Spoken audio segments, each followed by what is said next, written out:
We got, of course, a great matchup here. The banning stage even already finishing. Let's take a look at what we're dealing with. Lodestone Rally coming out here from Locomotives. Warbeast Rally coming out from Team USA. So Rally being overlapped here, and just overall kind of an interesting blind band, especially with a Warbeast on top of that. The locking stage, plenty of powerful options, very jungle heavy, with the Ophelia, Tempest, Wild Soul, Deadwood, Pebbles, and Keeper. And then the bans, we resulted in Magmus, Parasite, Bubbles, Scout, Fade, and Engineer. So there you go towards our first pick, and we are now all caught up as far as how things have played out so far within this game. So again, a one-game series here in the group stages, and you move on. We'll see what happens here. USA coming off a victory, of course, over BRB 3-men. Locomotives, this is their first game of the group stages. So. Oh, I see right away Nighthound being shadowed there. Over by the old temp, a.k.a. Tralfmador. As far as I know, it would Nighthound, he's here. We talked about lately that should have a lot of presence, but before we talk about Nighthound, we should point out the fact that, well, there is that Master of Arms still available. Top of the Monkey King has seen a lot of play lately. Fade being banned out, Magmus being banned out, the old Rally being banned out, the Oluna being drafted right away. Yeah. Not too surprising there. You're right, though, with that Master of Arms, definitely hard to see that being passed up ultimately, but up to B-Kid here. Of course, it's because of the Ophelia that's on the board that you might expect to see Master of Arms addressed in one way or the other. Probably drafted by the team that's ultimately expecting to get Ophelia. Yeah. Of course, the only team that can guarantee that would be Yolem's side of things, but having fast picked the Torture, maybe leading me to believe they're actually not going for it. But still, there's that Ophelia Wild Soul combination we talked about. Witch Slayer gives them Bursty Initiator too, without necessarily needing to rely on a hero like Pebbles to set that up. Yeah. A little Witch Slayer coming out here. Interesting stuff. So now back over to Locomotives. I keep wanting to say yeah, for some reason I always look at Panty, and with that tag there, you also got TCAG over here. I mean, definitely the diversity when it comes to the tags for both of these teams even. Switching things up here, so... But, yeah, Torture, with that first pick, a lot of utility there, as we always like to refer to. Obviously, Master of Arms, another one of those style of heroes. Would not be surprised at all to see that picked up. Again, Locomotives playing their first match here at the group stages. You play 4 games in total, once against each opponent in the group stages, and then the top 3 out of the 5 teams move on to that bracket stage, which, of course, kicks off tomorrow here on HoNcast. And Colecast, actually, going to be doing coverage for that as well. Right now, Team Stay Green cast, twitch.tv/Team Stay Green. You got Dan and Mangy over there. They're actually doing the casting for the other match here in the group stages that we're not covering. For this round, I believe it's, actually, who is it? It's supposed to be IG versus... yeah, let's actually check that real quickly if you get the chance, because... That's what I thought. Okay, so BRB 3-men versus IG is the other match happening right now. Another great match, of course. Both of them coming off a loss. Yeah, that's true. Both of them coming off a loss there in that first game, so that's definitely an important match there, to say the least. Master of Arms Moraxis, though, is the follow-up here from Locomotive. So going the Moraxis route, actually. Well, they still need to find their mid-hero. If they're looking at grabbing either the Pebbles or the Deadwood, more likely the Pebbles is based on the fact that we'll probably see the jungle. Okay, well, that what that tells us. Very interesting. Could be seeing more of that safe lane support, maybe even the old Witch Slayer mid in a case like this. And Sandwraith, incredibly powerful hero, going to change up the pacing of the game. I like it. Yeah, I like it a lot. Yeah. That's going to be fun, seeing the Sandwraith play again. Tralfmador may ultimately end up playing it. He definitely is stressed that he likes the hero and has played it several times. Ophelia Tempest, the final 2 picks coming out over here for Team USA. So, again, I can't say too surprised with that pool that we had. Teams are changing it up. I love it. Yeah. I love it. Not going to see that mid-Pebbles, man. Going to see this mid-Witch Slayer instead. Going to see a lot of support here coming out for this Sandwraith. A lot of presence, and Tempest going to be running more of that suicide role. I honestly think it's phenomenal. I always like to see mix up in strats, and they're trying something different here. Well, actually... I wouldn't be surprised if we see something aggressive pseudo-trial lane. Something like a Witch Slayer, Luna, Ophelia, Sandwraith short, Tempest mid. I mean, they're known for running Tempest mid as well when it comes down to strategy. So, I don't know. It's going to be interesting to see what they end up with. But you were expecting a Ophelia aggressive? Yeah. With the... A Luna Witch Slayer, perhaps? Luna Witch Slayer? I mean... it might be. We've seen that B-Kid mid a lot, though. Zai's typically the suicide player, and just in general, the lane seems safer to get the Witch Slayer that it experience in mid. But yeah, it's possible. Anything's possible. I would put my money on the other, but Okay. it is, you know, it is a mind game when it comes to the laning phase. One so. goblin coin then. One goblin coin? It's on. Yeah, it's like it's on muscle milk. Yeah. You've been lifting lately. I got to keep up. I got it, yeah. You know, I don't know. I don't know. Apparently I've been lifting lately. I don't like me anymore. I can tell. First thing, what did I tell you today? I'm like, damn, That's Break, true. you've been lifting? It's the shirt, Well, man. turns out, looks good on me. roids do wonders. No. Hey! No. Hey now. Hey now. Secrets. And shake weights, I'm sorry. That's a thing, yes. All right, so either way, top lane, we see Soundwraith. He is occupying that slot. We'll see Peter Pan Dam playing the Loon will be his trusty sidekick or not. Fair suicide build for this Tempest, and we'll see. Soundwraith actually phenomenal against suicide heroes when he's given support from an ally as well. Even a hero like Keeper of the Forest, you find the right angle with that dagger. If a dust is applied, you can do so much damage on the chase. Yeah. The slow combined with the move speed increase, combined with no pathing, and just the powerhouse damage of the deserted being maxed out. And I usually really criticize Soundwraith when they don't max it out, because even if you have a tough time laning, having that ultimate power at level 6 with the dagger, being able to pick off heroes is so worth it. Yeah. Yeah, definitely expect some involvement here, to say the least, from Tralfador playing that Saint Wraith. Seeing how much that ultimately ends up being. So as far as the lanes are concerned, it does look like Tempest is going to sure enough be in the suicide role. That means Witchslayer are going to be mid, and obviously Aluna and Ophelia right now roaming through the jungle. But you see all the wards and whatnot that were placed down. You got 2 revs and 1 ward aside over here blocking. You see a rev from Riser trying to counter this one. It is in range, but not able to see it at least off the bat. So very well played here, coming out from Locomotives. It's coming up to the 30-second mark. I mean, there's only going to be 2 camps, actually, that ultimately spawn things here. This one and, of course, the yellow camp. So going to be a difficult start, to say the least, for Riser. And actually, oh, I apologize. Okay, I guess this word is it does actually block that camp. So yellow camp. Oh, which one are you talking about? This one right here, actually.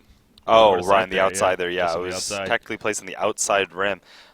Great spot, too, always placing on the edge. Oh, wow. I caught the tail end of that. That's the Witch Slayer falling right away, and that's Yeah. part of the vulnerability when you solo a Witch, and taking advantage right at the start. A first blood attempt on him right away does make it a lot easier for them to keep control of this lane now, especially with the earlier boots that can be picked up by a hero like Meraxis. Get that distance in on the Witch Slayer. Luna going to help him out, though, and help him out with the earlier levels while Sandwraith controls the farm top. It'd be difficult for him without support against the Keeper of the Forest. Keeper of the Forest does have solid base damage, compared to 48 to 52. The Keeper of the Forest 57 to 65 right at the start. Still, Sandwraith free farm early on. We'll see how they actually keep rotating. Yep, but Luna is going back to the top lane as expected. Yeah.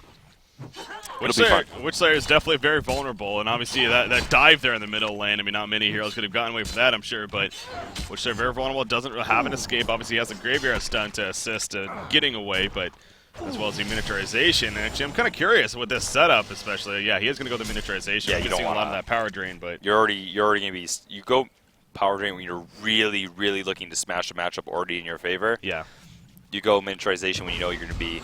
Either it's going to be more of a neutral matchup, and you just need the disable and to make the most use of your levels earlier on. Because if you're going power drain here, you're going to be useless Witch Slayer with only a stun and ulti. Powered, as the game goes on. If you want to set up ganks for people roaming to the mid, it's a more active lane. Side lanes, you're usually just boxing out the matchup on your own. Yeah. Meanwhile, Master Arms with that Invis rune, looking to repeat that performance onto Witch Slayer. Should easily be able to set up. Invis is honestly so powerful here against him. He has no idea. He's being caught off guard. There's the charge shot. The Axis coming out. Nice. Whoa! Stun. Chain reactions does hit, though. He's trying to get close enough for the Quake, but the miniaturization stopping that. And BK good for now. Can he dodge another Axe Rider? Yes, he can. Good sidestep coming out. Where's the Quake? There's the Quake. Here comes the auto attacks. The chain reaction put out. And there goes the kill. However, Torture going to maybe drop. No, the final auto attack for the tower. Not going to happen. And in the end, BK does get fall. He did a hell of a job surviving. Yeah. As long as he could, but just enough coming out from Locomotives there. Maximize his chances, but it wasn't enough. Still, they have a jungle. They'll pick up farm. Great play early on by the Locomotives, though. Yeah. And from there, just open up that early game presence they need. Yeah, big start indeed. Some movement coming out from Panny.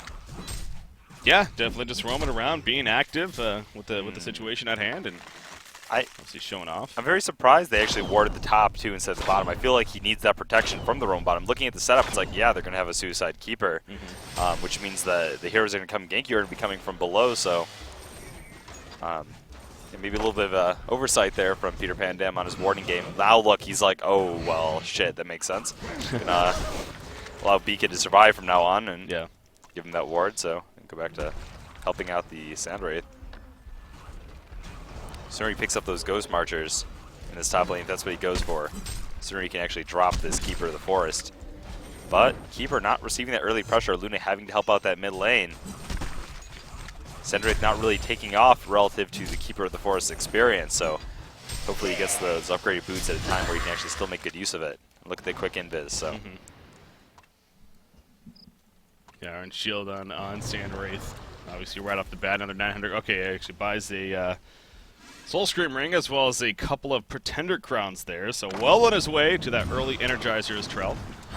Playing Sandwraith as expected. Thing is, he's farming the lane right now. It'll give him good damage, especially in the last hitting here against this Keeper of the Forest, and he'll get his boots from the side shop. Those aren't items he can buy from the side shop, so that's why he bought those items in that order. At least according to me. According to me.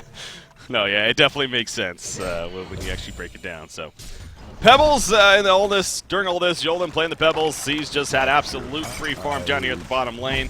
Obviously, Tempest is not having the best of times, being played by Zai, of course. He's right now actually even doing the Ancients. He's going to try to finish off the Dragon Master here, but Torture coming in.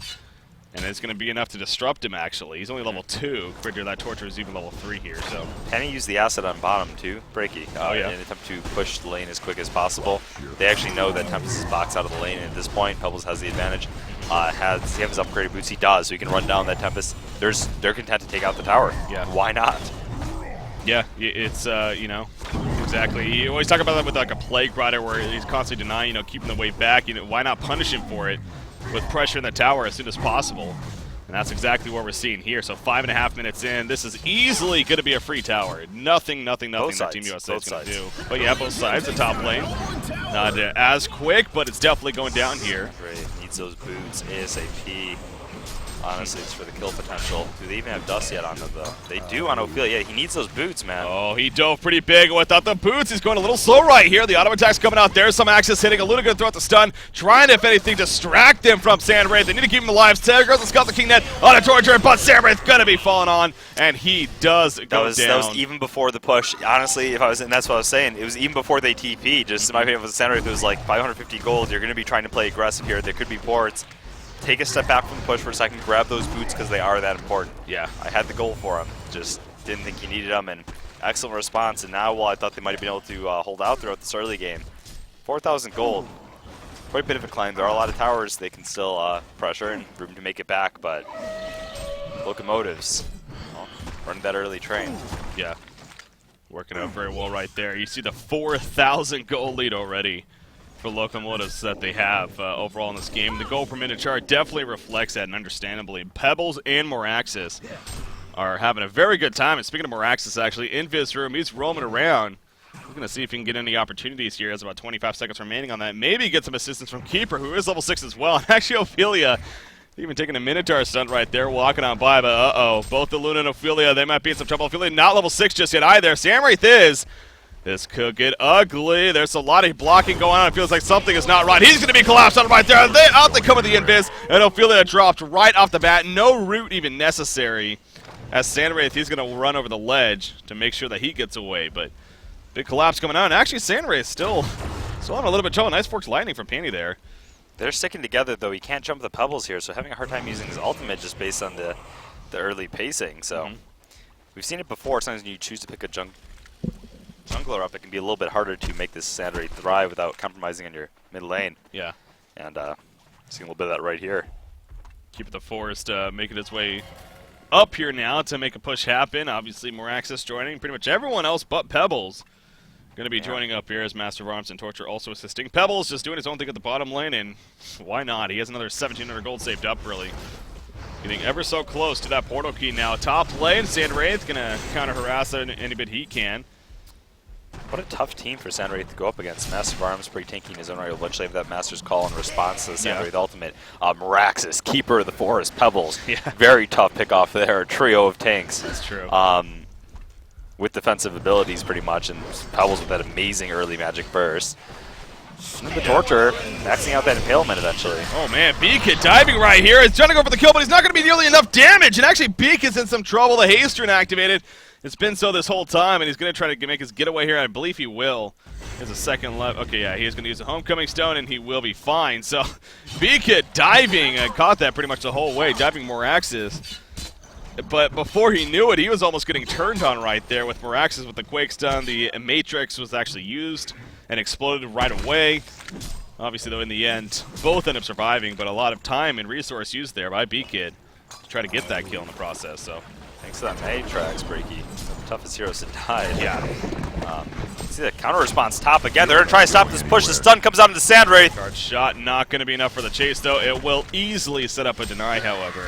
So, in a sense, kind of a one victory there for Locomotives as they protect the tower at the very least. Meanwhile, in the middle lane right now, initiation on the Pebbles actually Joel in a lot of trouble. Nice lockdown coming out from Riser right there. Tempest coming as well, being played by Zai, of course. He's only level 5 though, so no ultimate to be had. But it's going to be enough for that kill. The root even came out at the last second right there from Mr. Ling. Trying to save his teammate, not in time though. Well, Pebbles falls. Great timing. All of a sudden, from that kill, giving them some time here on the mid-tower push. Giving Sandwraith some time to farm. He is low, however. He has his Energizer, though. Yeah. He's giving Sandwraith that time to farm, and well, they're not so bad anymore. Not as far behind. Well, look at this. Look at Tempest. Straight into a Mighty Blade. He has boots, 3 Minor Tons, and he also buys the Ring of the Teacher on top of that. But he purchases that Mighty Blade, so he's going to try to get that Shrunken Head ASAP here. Well, investments, so yeah, that's yeah.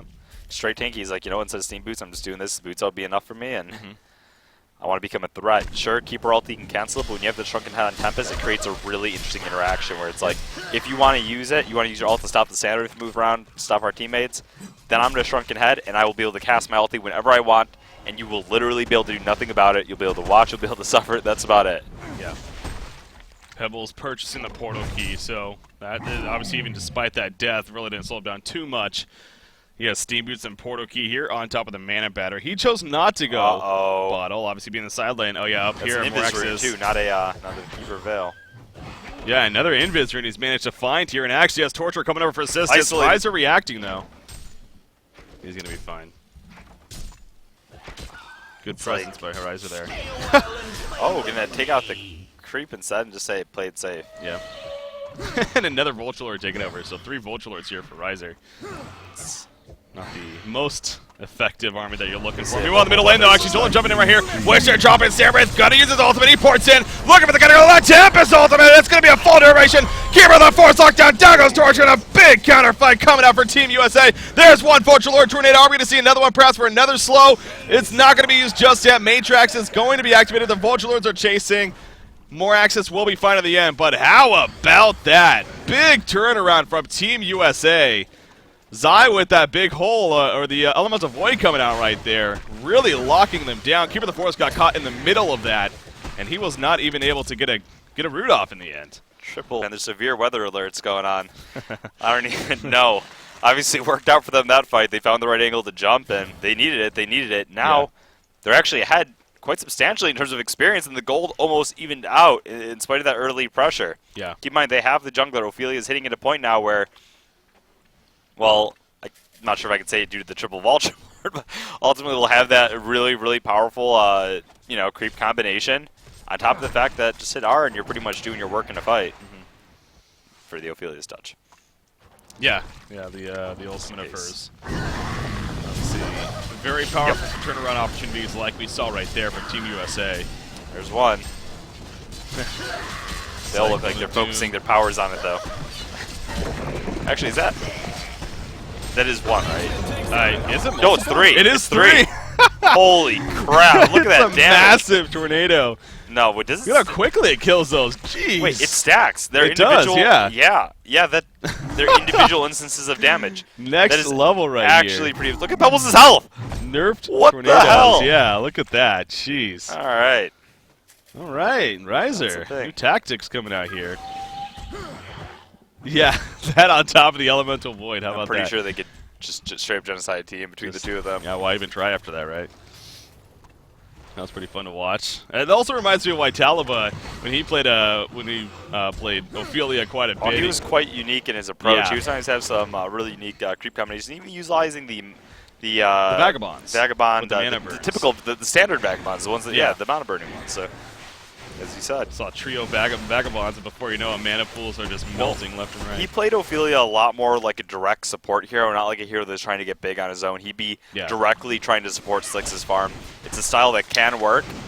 You normally look, you say you had a support hero in that role, he'd be leveling up a bit more slowly than Ophelia would and just providing direct support to the hero in lane, trying to get him that uncontested free farm. Yeah. That's more of how White played it, and you can make a case for it. Oh, yeah. You can. Oh, yeah. Definitely a different style. Very impressive to watch when it came down to that Vagabond mana burn strategy. Bottom lane, which they're running in right here with those Striders. He tried to catch Master of Farms, but Panny just a little bit too quick. Panny actually able to pick up the Ghost Marchers here.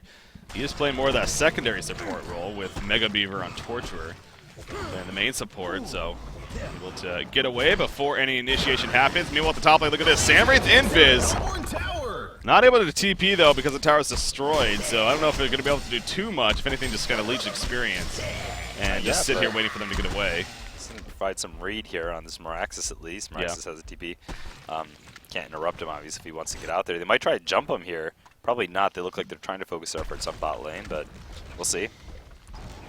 15 seconds remaining on the Invis. Meanwhile, Witch are also pretty low on life. I was going to say, and he is going to be ported back right here. Speaking of ports, though, he actually has his portal key now. Uh-oh. B-Kids managed to get that here.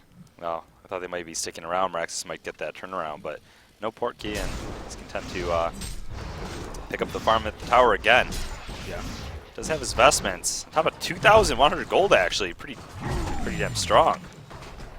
Who's that? Samwraith? Yeah, oh, yeah. Wow. Yeah, 2,100 gold saved up. Decent life.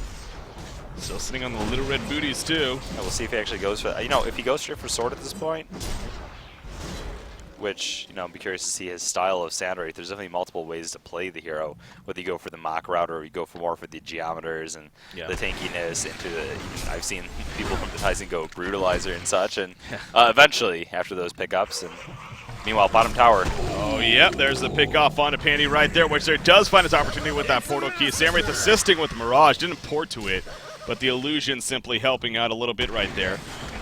And if anything, gets him an assist, of course. We do see in the middle lane now, we got Tempest and Ophelia mass pushing it. This combination is very deadly when it comes to pushing towers. Yeah. As here's the counter. Jolem jumping in right there on Pebbles, trying to do something to Tempest. He's going to be ported back, though. You see right there, he kind of just holding his ground, and it will set up the kill. How about that? Zai and Riser doing a work together. Denied one of the elementals, it looked like, too, in the meanwhile. Zai going for that straight take build. They winded up using Keeper of the Forest Ultimate Pebbles combination. Yeah. Paying out, and not going for the Astrolabe early, considering he was more in that suicide role. He isn't playing the utility role for the team. That'll be Ophelia's job, and able to rush that ahead. That was very, very favorable for Team USA. Yeah, well played indeed. So Team USA clearly featuring looking Zai. good here. Yeah, featuring Zai. Team USA, USA, kinda. And no to be VP fair, too, I'm pretty sure Trough is in Canada right now, so yeah, technically more North America. Yeah, than USA. from USA though, so he is from the United States. Yes, Meraxis actually in a little bit of trouble right here. He's going to be collapsed on. The defensive master's call comes out. They do have an elemental void juice. He is going to use it right here, guaranteeing the kill. And I have nothing wrong with that. He still had a Matrax up, so they wanted to get that kill as soon as possible, and that definitely secured it. So I agree. Well played right there. When you have a Tempest on the team, you have a Sandwraith on the team. I mean, use those ultimates. You want to just buy time for him to farm. If you're getting a kill here, it'll link into the tower push or at least pushing the lanes up. One less hero to gank the Sandwraith on the map and just buy presence for the late game. Meanwhile, Ophelia getting jumped here. Gets this Vagabond to throw out a nuke, but that doesn't scare them, obviously. Another Minotaur of the Skeleton King also going to be picked up. Good catch on a Riser right there. He's just trying to juke and jive, but yep, going to be finished off. Riser being bodied there. Yeah. By the gank squad from the Legion side, Locomotives. How about that, though? Joel's had this porta key for a little bit now. That is his first kill at all. It's not over yet, though. It's been involved. Oh, that was smart. Yep, well, porting out. You know, that goes back to the, and I don't see teams do this enough or players do this enough, is remembering that there's a 4-second port to the first tier tower now, and if you see that port, you can port out. Yeah. You can literally port out Face, when you see yeah, their right ports as you- in right their as you see it, face. Yeah, Yeah. that's true. Of course, if someone's setting up there already and catches you, then you're in a whole world of hurt. But there's a lot of times where you have the vision on the map and you know it's safe, and I actually don't see that done enough. A lot of ports going around this game. Both Moraxis and Keeper also getting portal keys. So 3 out of the 5 heroes over here on Locomotive side have that initiation, have that jump chance. And this is where they're going to start shining, or at least that's the goal, of course. This is definitely built to be a mid-game team here when it comes down to it. So you got Witchslayer off to the side. There is a Rev Ward down. Witchslayer needs to be very careful. Beacon needs to be very calm. He's just going to jump in. A beautiful Graveyard start to start things off. In comes a Mirage as well from Sandwraith. And the auto attack's going to be placed. We're going to be coming out for Keeper the Force in the background and trying to get away. Moraxis, that Matrix activated. Sandwraith dropping by half-life. Now Philia's touch going to be used though. Keep it alive for now. The W going to be used by Moraxis. That's not going to absorb anything though. The Arcane Shield not working, and down he falls. Nice blast shot right there. Pushing back Tempest. He doesn't have his Elemental Void though. So not the biggest deal in the world. Torturer will die in the process. And the last 3 heroes are going to make the getaway here for Locomotives. Pebbles going back, and oh, he misses stalagmites, though. He misses those stalagmites. Peter Pan Dam survives, and he's going to help turn this around right here with Witch there. The auto attack's coming out, and down falls Pebbles. Big plays indeed right there. They're going to chase Master of Arms, diving the tower now. Graveyard's Tongue connects. The auto attack's to be followed. Nature's Veil is applied. Not going to matter. He falls too. The onslaught just continues all the way to the tower. Team USA. That was the last second they had to make something happen, Breakies. Let me tell you something. Not only were they down when I was looking grim before, but what does Sandwraith do with that Mach 2? And what do they rely on here on this Legion team? Yeah. Initiation, initiation, initiation. Not only do they have a Witchslayer who's going to be getting a Shrunken Head soon on top of these Striders, you have a Sandwraith. He activates his ulti. What happens? Portal keys get disabled. Yeah. Not only from the ulti alone, but when you have that Mach, it happens instantly due to that aura. That's true. And going to be tougher. They actually have 3 portal keys they're not going to be able to easily use. Very true. Yeah, that really does screw that up as far as that investment, that 2,000 gold investment. You look at the gold disparity already. It actually makes it bigger than it even is. You know, when you think about the fact that those items aren't going to be able to put to their full capacity and they had to spend gold on them. Yeah. So. Yeah, that whole fight right there. I mean, again, it started off with B-Kid. He had the invis. He was looking for an opportunity. I was worried for him though because that Rev Ward was down, but if anything, he got the beautiful jump, and then from there, Upborn team definitely collapsed. You see right there, Sandwraith actually making the getaway. Looks like using that Desert's Curse to do so. I loved the early aggression coming out from Locomotives. I thought they were really applying the pressure to Team USA there. Oh, yeah. I'm not going to need room to breathe, but it all came back to that middle fight. Sandwraith here trying to pick off the Keeper Force. Wow. Look at this. Silver Bullet applied. There's the concede. Wow. There's the GG's, and down it goes. They were going hard there. Pebbles went back in to try to make something happen, even though it seemed suicidal because he knew the game was on a timer.